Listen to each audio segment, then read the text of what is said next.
Greetings, members of the Munster family. I am Zazubar, and this is going to be a non-spoiler review of the first episode of the new reboot of the Munsters called Mockingbird Lane. This is a new TV show that just premiered tonight on NBC, and it is a reboot slash reworking slash modernization of the classic 1960s sitcom The Munsters, which was, of course, a sitcom all about this family of basically the classic Universal monsters. You had Herman Munster, who was Frankenstein's monster. You had Lily Munster, who was basically Dracula's daughter. You had Grandpa Munster, who is, of course, Dracula. Eddie is basically a werewolf, though. I don't really remember in the original series. I don't remember him actually turning into a werewolf, but he kind of looks like the Werewolf of London. And then, of course, you had the big joke of the family. You had Marilyn Munster, who was just a normal, ordinary human being, and that was the joke, was that she was the freak of the family. So that was always the big funny joke about her. And the whole joke about that show was that they were a family of monsters who were basically just an ordinary American family. That was it. And they just went around dealing with situations like an ordinary American family, just with the problem of them being monsters, and that was the joke. And the new show is definitely a strong modernization of that, and that was the big plus about it. Now, I'll admit I'm not a huge fan of the Munsters. I've seen a couple episodes of the original show. Of what I've seen, I've loved. I fell in love with the show just from the few episodes I've seen. I want to get the box sets if there. I believe there is one, but I want to get that. And I liked the old show enough to prompt me to watch this.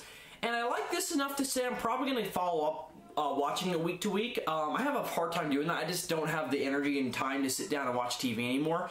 But since it airs on Friday nights, unlike the new Green Arrow show, I'm actually home at that time, so I should be able to watch it regularly.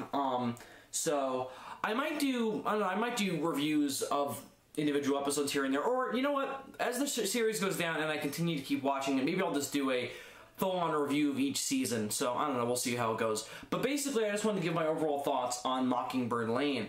I really liked it. I don't think it's the greatest thing ever. What really struck me about it was that it's surprisingly dark and bloody. That was the really big thing that shocked me about it, was the fact that it was really gory. I was like, this is a TV show, right? There's a lot of blood, quite a bit of nudity. I mean, you don't see anything too gratuitous, but it's implied nudity, which you don't see on TV that often. There's a lot of gore. I was really surprised at the level of gore. It's overall a very strangely toned show, and I think that's going to be its biggest deciding factor on whether it's extremely successful or totally flops. I hope it's really successful, because I think the biggest problem with this being the first episode is that it hasn't really found its groove yet. Like, it felt very unbalanced to me, because at some points it feels like the way the Munsters was, that it was this just basically an ordinary American family who just happened to be monsters, and it feels like that at points. But then there are other points where they're really hitting the monster thing really strongly. I kind of hope they stick with the monster thing, because that's the thing that's more interesting to me, is that that's one of the driving forces. I mean, I don't mind the whole American family thing being in it. I think that's also interesting, but I would prefer if they focus mainly on them being monsters and dealing with that in the context of trying to be an ordinary American family. And that was the big thing that separated this new show from the original. And I'm not criticizing the original here, I'm just saying the thing that distinguishes it and makes this worth watching is that these monsters seem very more self-aware than the classic ones were. They were very much so kind of oblivious to the fact that they're monsters. And not that these monsters aren't, but they're more self-aware than the originals were. They're full-on aware that what they do is weird. Fully aware of that. They're fully aware of the fact that what they do is not exactly morally sound. Grandpa goes around killing people. They can't go out in sunlight. Grandpa drips his blood into cookies and feeds it to the neighbors, so that way they become his mind slaves. They understand that, they acknowledge it, but as Lily says in the pilot, that's just their nature. Which was one of the most interesting things to me about the pilot, because that was kind of its big driving force, was the fact that Eddie Munster, being the werewolf of the family, doesn't want to be a werewolf, because in basically every other regard he's normal. So that was it's interesting that was the main driving force, was the fact that he was dealing with being a werewolf, but he doesn't want to be one. And I hope that that's something that the show continues. I think it would be a mistake for this show to be episodic in nature. Like, the original was that way because that's the way sitcoms were. This is not really a sitcom. It is, I mean, it is a modern sitcom, I guess, like kind of like Modern Family, but, or The Middle, which I like The Middle. I don't really like Modern Family, but The Middle is really good. But it feels a lot more like a monster, like a horror show, or more like a horror comedy show. Not so much horror. I mean, it's not really scary, it's just based around horror. And I hope that it doesn't just devolve into the sitcom episodic conflict of the day kind of formula. I hope that it sticks with the central conflict throughout a season and develops that and then uses the monster angle to make that more interesting. That's what I hope the show is. The pilot, that's where it's at its strongest. The acting is all great. All great. Everyone fits perfectly into their roles. I was surprised at how much I liked Jerry O'Connor as Herman Munster, because when I saw his makeup, I was like, that's not Herman Munster.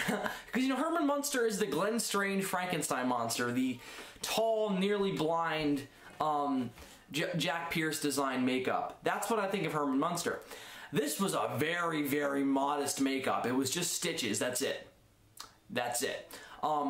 It only goes up to his neck, and then the rest of his head, totally normal Jerry O'Connor. Now, that's not necessarily a problem. I mean, I'm just bitching about that because I like the Frankenstein monster the classic one, the classic makeup. So, that's just kind of a personal thing. I doubt anyone who's just watching this show who knows nothing about the classic show or about the classic Universal monsters is going to care, but that's just something I noticed. But aside from that makeup, the reworking of Grandpa is great. He manages to be a perfect translation to modern times of the classic Grandpa Munster, you know, the very famous one, but also he manages to be his own thing. Like this very, very, sorry, my cat is playing with the tripod. Get away, Simba. He's very much so this, modern day kind of grandpa, like this not very good role model kind of grandpa, and I really like that about him. He's a very cool character, very funny. He's hands down my favorite character so far. He's just so much goddamn fun to watch. But overall the acting is really strong. So again, my only problem with this pilot was that it's got a weird tone, and that's the thing that drives me to it. But I hope the show has a little bit more of a solid tone as it progresses, that it finds its footing. I mean, it's a pilot, so it's going to have a little bit of a jagged start, but I hope that the show finds its footing and that it becomes successful, because I really, really like the pilot. I would ultimately recommend you check it out. I'm going to definitely continue watching it. I think if you're a big fan of the Universal monsters, I say, or just these monsters in general, since they're not specifically going after those versions, they're more generalized. I would definitely say check this out. It's really, really cool. Quite funny. I wasn't expecting it to really be funny, which I know sounds terrible because it's a comedy, but I wasn't really expecting it to be laugh out loud funny. It was at points. I really, really enjoyed it. I'm definitely going to keep up with the show. It's by no means perfect. I'm going to give it a 3.5 out of 5. It's not groundbreaking, it's nothing fantastic, but it's all in all very, very enjoyable. So I do say check it out. It's a good piece of television. So definitely check out Mockingbird Lane, which I don't know how I'm going to use that title. It's just the Munsters modernized for me. There was actually an interesting thing. This is not the first time the Munsters have been modernized. There was a 80s show called The Munsters Today, which was the same exact premise. Though that show was basically, let's just take the classic show and do new episodes set in the 80s. That was the thing. It didn't really modernize it at all. This one does a few new interesting things. So I guess Mockingbird Lane will have to do. So all in all, I really, really enjoyed this. I would definitely say check it out. Again, 3.5 out of 5 for me. So check out Mockingbird Lane. That'll about do it for this review. I know I've been posting videos over the past couple days. I had a hell of a week involving field trips, work, and a lot of homework and a paper. So I would definitely I have to apologize for not posting any videos, but I hope you guys can understand my reasoning for not doing so. Over the next couple days, I'm planning to post a couple more videos, especially since there's a good chance that my area is going to get hit with a hurricane. So as long as we don't lose power, I'm going to have nothing to do. So perhaps you'll see some hurricane centered videos. We'll see. Over the next couple days, I'm planning to do a review of the Hammer movie, Curse of the Werewolf, and maybe an American Werewolf in London. We'll see. I'm not sure, but I wanted to get this review of Mockingbird Lane up first because that was it premiered tonight, and my feelings on it are really fresh, and it's still fresh in my mind. So that'll about do it for this review. Thank you very much for watching, and I'll see you guys soon. Farewell.